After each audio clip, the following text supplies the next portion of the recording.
Muhammadu Buhari, le nouveau président du Nigeria, a reconnu ce mardi ne pas pouvoir faire la promesse de retrouver les 219 lycéennes de Chibok, une déclaration faite un an après leur enlèvement.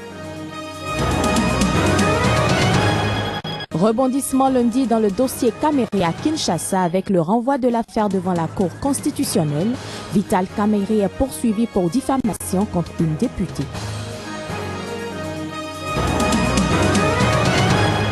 Au moins un mort et des dizaines de blessés, c'est le bilan des heurts entre la police et des partisans de l'opposition guinéenne lundi à Conakry.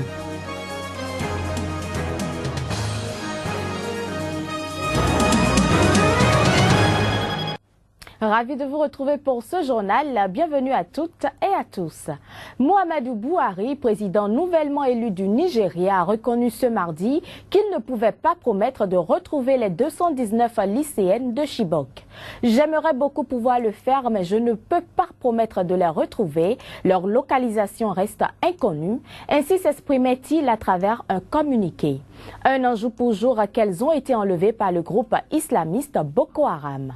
Veillées à la bougie, prières et rassemblements sont organisés mardi au Nigeria et dans le monde pour marquer le premier anniversaire du drame. Un rassemblement est prévu à Abuja où le mouvement Bring Back Our Girl se réunit quotidiennement depuis un an pour réclamer la libération des otages.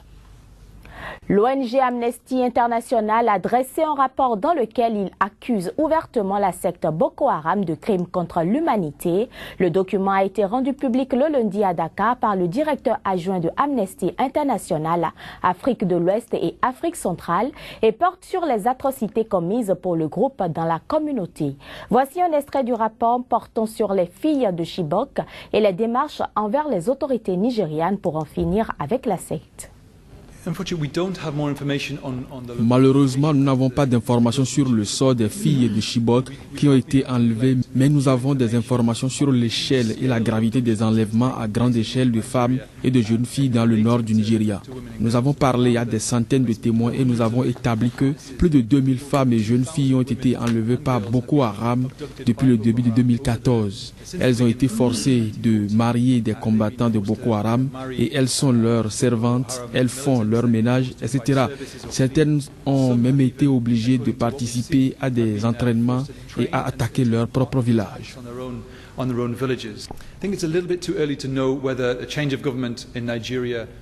Il est trop tôt pour dire si le changement de gouvernement au Nigeria va donner lieu à une nouvelle approche ou à un renforcement de l'approche contre Boko Haram.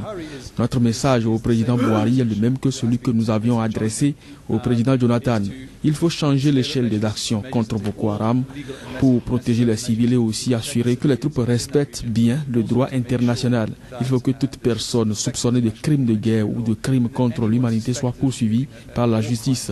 Il faut des enquêtes pour que les responsables soient traduits en justice.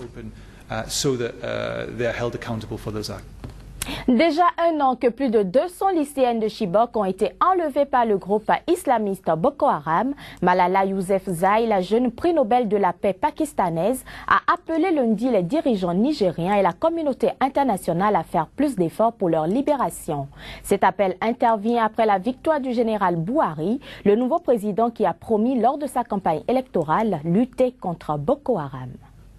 Presque un an, jour pour jour, après le kidnapping massif des jeunes filles dans un lycée du nord-est du Nigeria, on est toujours sans nouvelles des 219 d'entre elles. Ce rap, puis les propos choquants tenus par le chef de Boko Haram, Abubakar Shekau, promettant dans une vidéo de les vendre comme esclaves ou de les marier de force, avaient suscité une vague d'indignation internationale. À la veille de cet anniversaire, la pakistanaise, prix Nobel de la paix, Malala, a adressé une invite aux autorités nigérianes. Des voix s'élèvent aussi pour dénoncer la lenteur et la passivité avec laquelle l'armée locale agit dans ce dossier. Ce n'est pas que l'armée n'est pas en train de faire quelque chose. Oui, ils sont en train de libérer les villes et ils supplantent les combattants de Boko Haram. Mais où vont ces combattants de Boko Haram? Et ils constituent toujours un danger pour les communautés. C'est ce que nous disent les gens. La lettre de Malala, qu'elle présente comme un message de solidarité et d'espoir, est publiée alors qu'une série d'initiatives est prévue dans le monde pour marquer les 12 mois de captivité des lycéennes, telles que des marches, prières et veillées.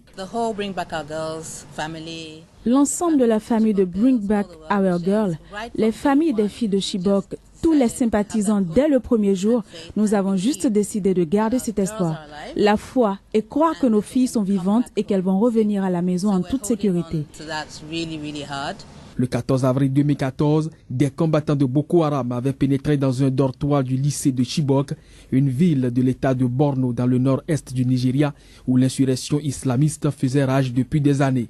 Ils avaient emmené 276 adolescentes. 57 jeunes filles étaient parvenues à échapper à leurs ravisseurs par la suite. Une information en bref à présent, le feuilleton judiciaire de Vital Kamerhe, l'un des opposants les plus en vue en République démocratique du Congo, a rebondi lundi à Kinshasa avec son renvoi devant la Cour constitutionnelle. Ancien président de l'Assemblée nationale et ex-meilleur allié du président congolais Joseph Kabila, Kamerhe est poursuivi par la justice pour une affaire de diffamation contre Wiwin Moleka, élu du Parti du peuple pour la reconstruction et la démocratie, le parti de Kabila. Lundi, la Cour suprême de justice a estimé qu'elle était compétente pour juger Vital Kamerhe. Face à cette décision, les avocats de l'opposant ont déposé une requête en inconstitutionnalité qui a été acceptée par la Cour. Ce pourvoi doit donc désormais être examiné à une date non encore déterminée par la Cour constitutionnelle nouvellement entrée en fonction. En Guinée, des militants de l'opposition ont été blessés par balle lors de heurts qui ont éclaté lundi à Conakry. En effet, la police a ouvert le feu alors qu'ils ont voulu manifester dans la capitale contre le pouvoir en place.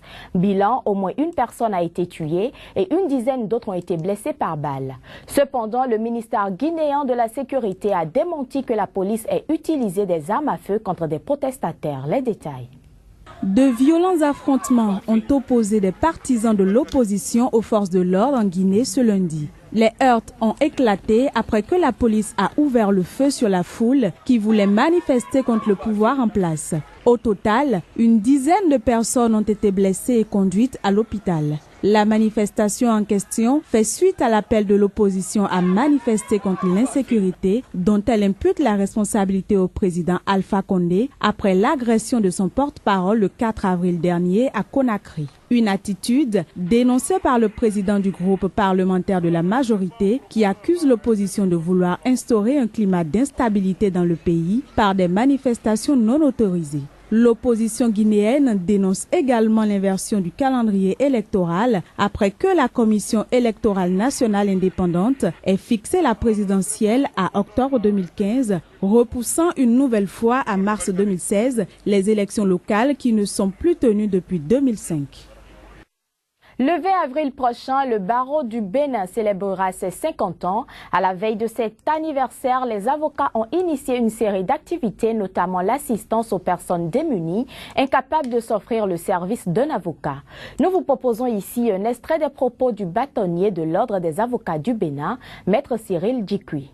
Nous avons découvert des choses immondes à l'intérieur de nos prisons, où des gens croupissent depuis des mois sans rencontrer leur juge, des gens qui ont bénéficié d'une grâce présidentielle qui croupissent encore en prison. C'est inadmissible, c'est inacceptable. On a décidé donc de faire un rapport, de publier et d'aller même à l'international pour dénoncer cela. On ne peut pas parler d'un état de droit et avoir encore ces situations qui ont lieu dans nos prisons. C'est le sens que nous voulons donner, c'est ce que nous avons à donner à nos concitoyens, et de gens qui n'ont pas eu le bonheur d'avoir d'avocats profitent de l'occasion pour s'attacher le service d'un avocat. Ça veut dire que l'avocat est utile dans la cité, l'avocat est utile pour tout citoyen. Pour pouvoir défendre correctement son client, doit se former. Et j'ai coutume de dire que l'avocat qui ne se forme pas est un escroc professionnel. Il faut que ce qu'il apporte à son client soit quand même du bon droit. Le droit ne s'improvise pas. On ne s'improvise pas avocat, on ne s'improvise pas plaideur. Tout cela se prépare. Donc c'est dans l'intérêt surtout de nos concitoyens que ces manifestations sont organisées. Voilà qui nous conduit à la revue de presse africaine derrière ceci.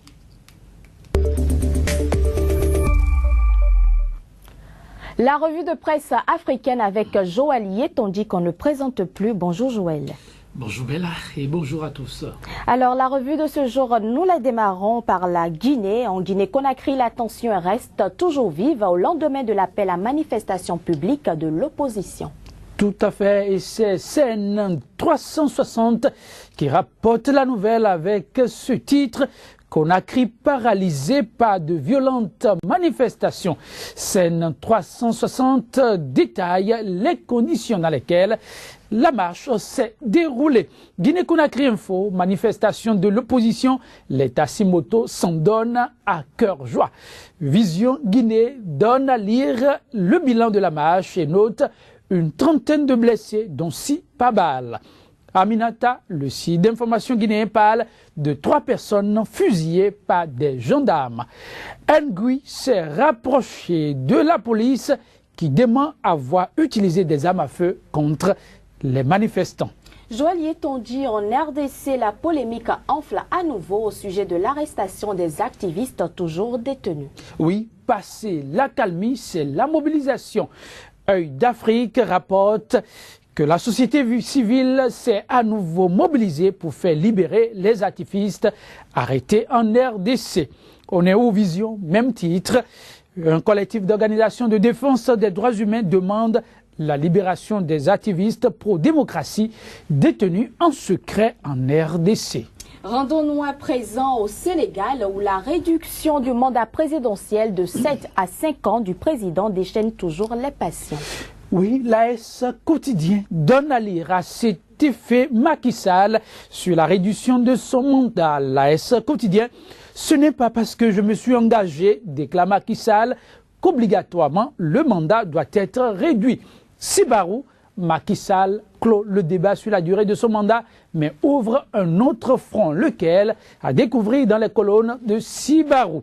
Dakaratu, Macky Sall sur la question de la durée de son mandat, que les responsables de l'APR, son parti politique, qui débattent sur cette question arrêtent, car ce n'est pas le moment. Réumi, réduction du mandat présidentiel, Macky Sall rabrousse ses proches et menace de couper des têtes. Joël Tondi, au Burkina Faso, le vote du code électoral reste toujours d'actualité, au point de susciter la levée de boucliers du corps diplomatique du pays. Et Faso Atu a suivi de bout en bout la rencontre entre le corps diplomatique et les membres du gouvernement. Loi portant modification du code électoral, le gouvernement et le corps diplomatique face à face. Sidoya, nouveau code électoral, le gouvernement s'explique face aux diplomates. Conseil de sécurité de l'ONU, réunion sur la situation. Non, restons avec Sidoya qui donc parle de l'explication du gouvernement au corps diplomatique. Le Faso, les ambassadeurs accrédités au Burkina sont pour un processus exclusif. L'observateur Palga, c'est aux électeurs de choisir leurs élus d'ici le corps diplomatique. Notre temps donne la parole au gouvernement.